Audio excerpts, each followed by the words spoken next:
Well, hey, man, it's Jamie. That's me here. Welcome back to my channel. Let's go ahead and get into love after lockup. Let's talk about it.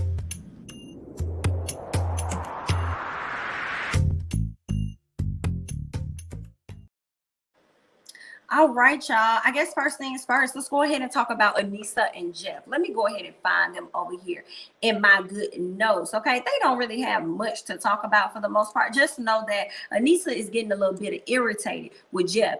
Jeff has bought him a drone. Jeff has ordered him quite a few things at the house.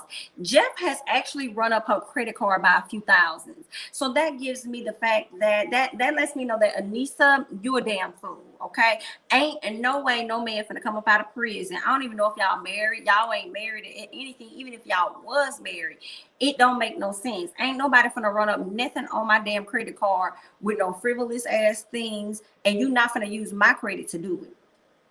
What? And you let him buy this stuff. So if you're sitting up there allowing this man to buy whatever it is he wants to buy, run up your credit card and all that stuff, then ma'am, why are you complaining? Because what you allow is what will continue. And always remember that that's something that you allow. So don't be trying to be mad about it now, Suzanne. Let's move on. Kyle comes over. He asks him about the boxes and stuff and wants to know whether or not Anissa told him about the fact that, you know, she a little low on money. And he said, I ain't trying to get in y'all business or nothing, but I'm just asking. And then here go Jeff, instead of answering the question, he was like, you sure? He said, because it sure seems like you're trying to get up in our business, honey, okay? Let me worry about her. And so Kyle said, well, you know, I told you how I care about a man. I care about it. He was like, yeah, I know, but you don't have to keep reminding me every time you come over here, honey. So you can cut it out. All right, so let me tell y'all, Jeff is not featuring Kyle by far. So I am convinced that the moment he put his hands on Kyle, is going to be for old and new.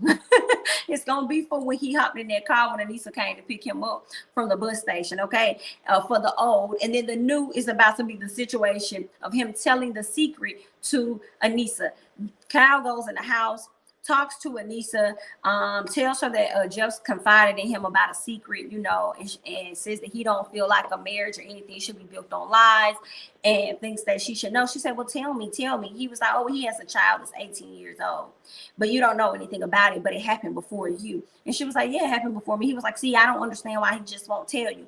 I will say, and I do feel like, Kyle, that was not your place to tell that information. I also feel like Jeff told him that to test him, to see what he was going to do with that information. I also thought it was interesting for Jeff, not Jeff, but Kyle, to mention that he doesn't know if 18 years old is the true age of the child. That was interesting to me.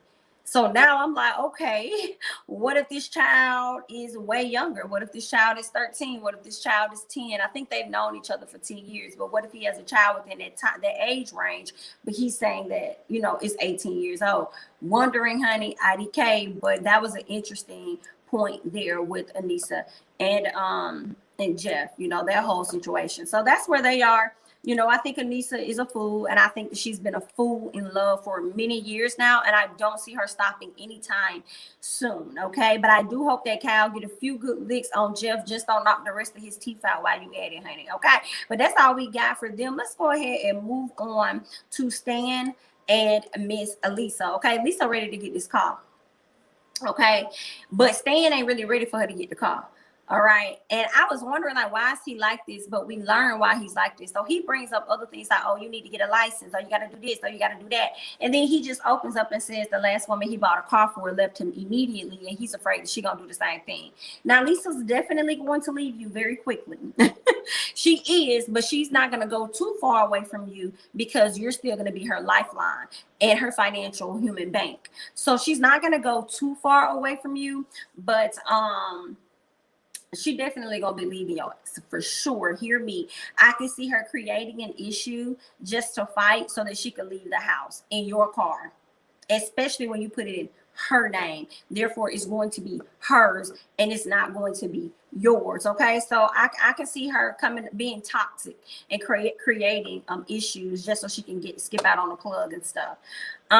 What else did he say? He says that it's a little fuzzy for him to want to go out and buy a car without him having certainty of their relationship. Okay, so he wants more of a guarantee before he gives up all these thousands of dollars. And Lisa says that he already told her that he was going to do this. So those are her expectations. Do what it is that you said you're going to do. And that's what she plans on getting out of him. Everything that he said he was going to give her. I think she said they was going to open up a savings account. He was going to get her a car. It was some other things he said he was going to do for her. And Lisa is there to get every single thing that she wanted. They go to the car lot. They find a car that she likes. They get ready to purchase it. It looks like he's going to put a lot of money down. The car was like $12,000, right? He said he was going to put down $4,000 or $5,000. That's damn near half the car note, especially if he can get the dealership or whatever the little mom and pop dealership to take off like $1,000 or something. That's half. So I feel like her car note payments may be pretty cheap. She may come out paying about, well, I don't know, because you know her credit may not be that great. And it also depends on how long her term is. But you know, it can be like inexpensive for that. I mean, it probably maybe $200, $300, but she ain't got no credit. So yikes, we'll have to see how that's gonna play out for her. But at the end of the day, it ain't gonna matter because he gonna go around and have to pay them car note payments. Okay. And I believe that Stan doesn't have 100% faith in her and feels like if she leaves me, this is solely her car. I won't be tied to anything going on. So if it gets repoed, that's on her credit, not mine. I'm just here to give you the money. I'm just here to give you the down payment. Okay, that's it. So that's where they are. We'll see how that's going to play out. But what we also caught was Miss Lisa over there engaging in a conversation via text message with somebody. Why do I feel like this person Lisa is talking to is a woman? I feel like she's over there chit-chatting with a woman.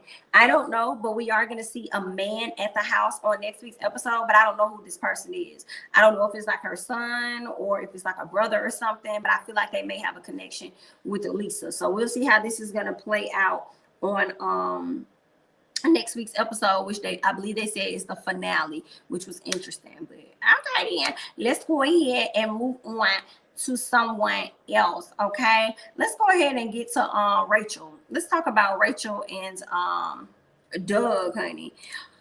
Whew. So Rachel and Doug, let's see. I don't trust Doug 100% at all, but Doug talks about, you know, they're having breakfast and stuff and says that he's gonna hang out with, I guess, Mike. I don't know if Mike is his brother or a friend. I'm gonna call him a friend. So he's gonna be hanging out with Mike. And I thought it was funny because she was like, well, what y'all gonna be doing? He said probably go to a strip club and bring back some girls. And she was like, oh, that's fine, we got an extra room. And I'm like, girl, don't start that.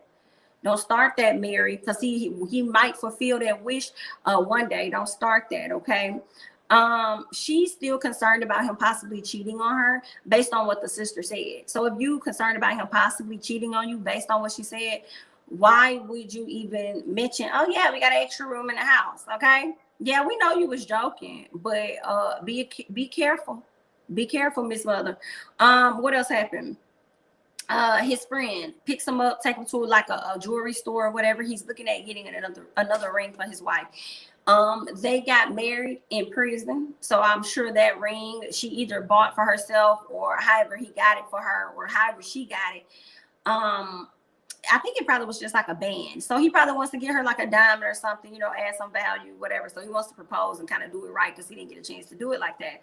And the friend was really concerned because he was like, listen, I ain't never seen Junior be so, I've never seen him be faithful. So everybody is concerned about the loyalty and the faithfulness of Doug. Doug always goes back on his word. He does not know how to be an honest person in different areas of his life. So everybody is concerned about that.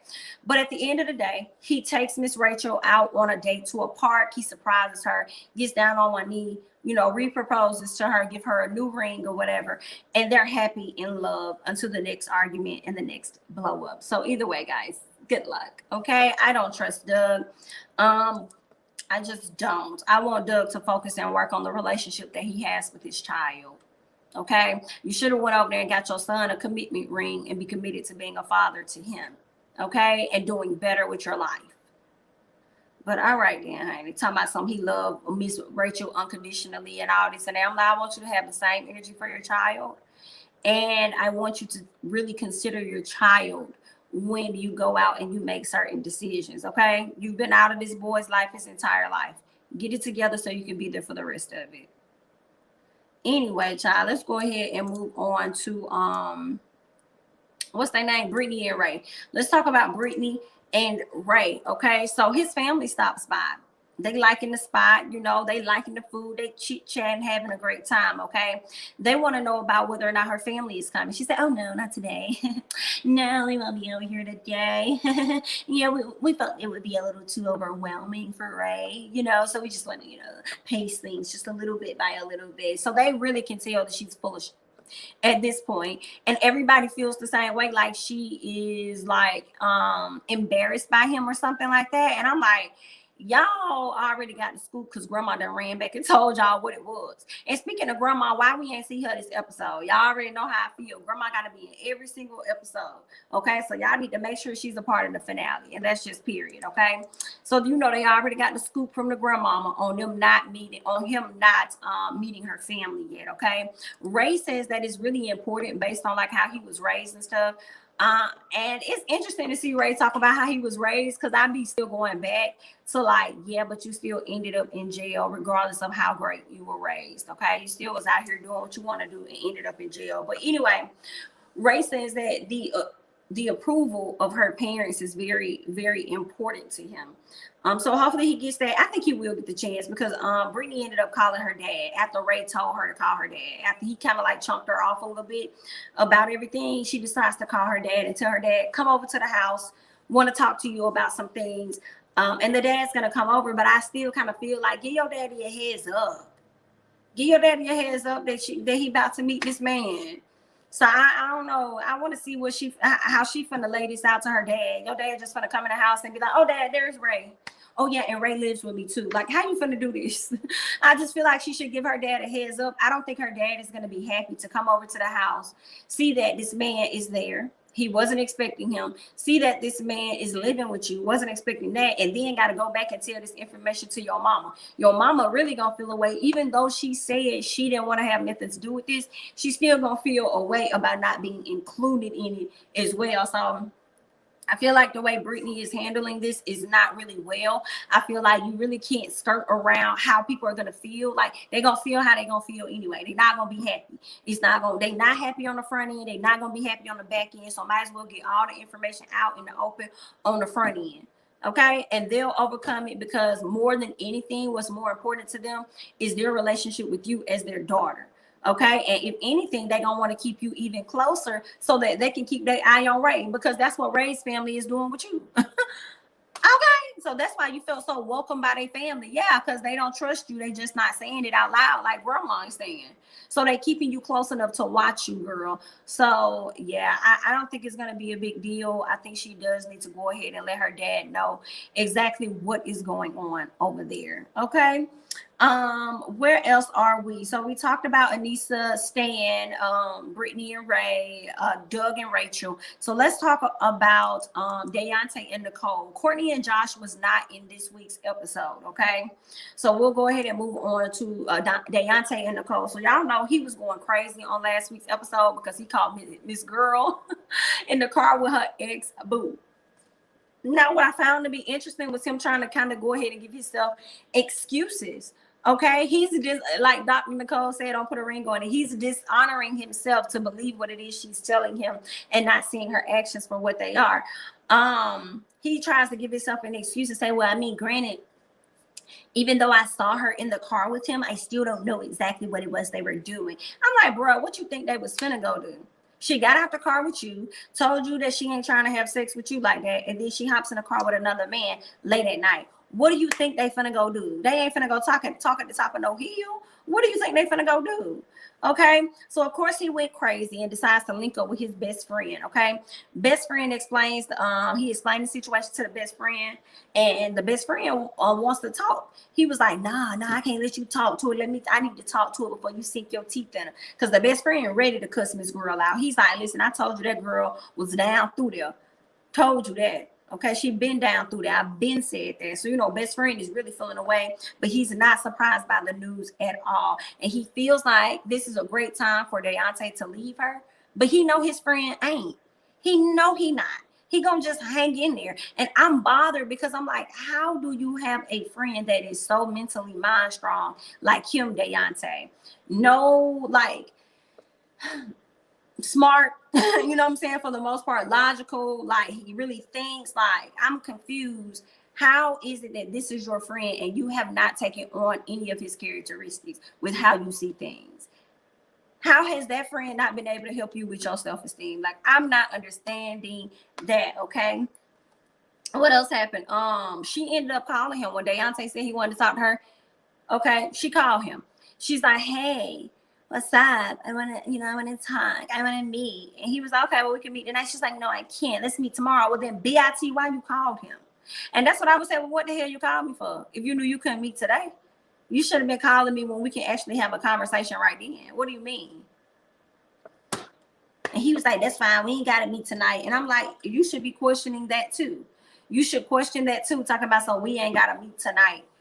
You need to be meeting immediately because of what you did the night before. So, girl, whatever. They crazy. So then let's move on, okay? So Nicole, she's getting ready to go meet her ex Tia, okay? This is the girl she was dating while she was in prison, all right? The same woman that spit in her face when they were in prison. So she meets her, sit down, chit-chats with her, gives her a kiss, head back to her hotel so they can get it in, pretty much. Okay, she wasted no time getting this girl back to the hotel. She says the sex she had with Zach or whatever her ex's name is, it wasn't hitting. It wasn't giving what it should have been given. Okay, for that being her first night having some peen after 4 years of being locked up. Okay, so the peen doesn't satisfy her, right? And obviously Tia's tongue does just enough. So that's why she needed to get back to that house or to that hotel to satisfy her sexual urge, you're saying. And she seems to be pretty satisfied. We'll see how everything's going to go with her and DAONTE on next week's episode, which happens to be the finale. All right. But that's all I got. Okay. For Love After Lockup. You guys let me know your thoughts and comments down below. I'm Jamie. That's me. Don't forget to like, comment, subscribe, share my videos. Follow me on Instagram and Twitter at Jamie. That's me. And I'll catch you guys in the next one. Bye-bye.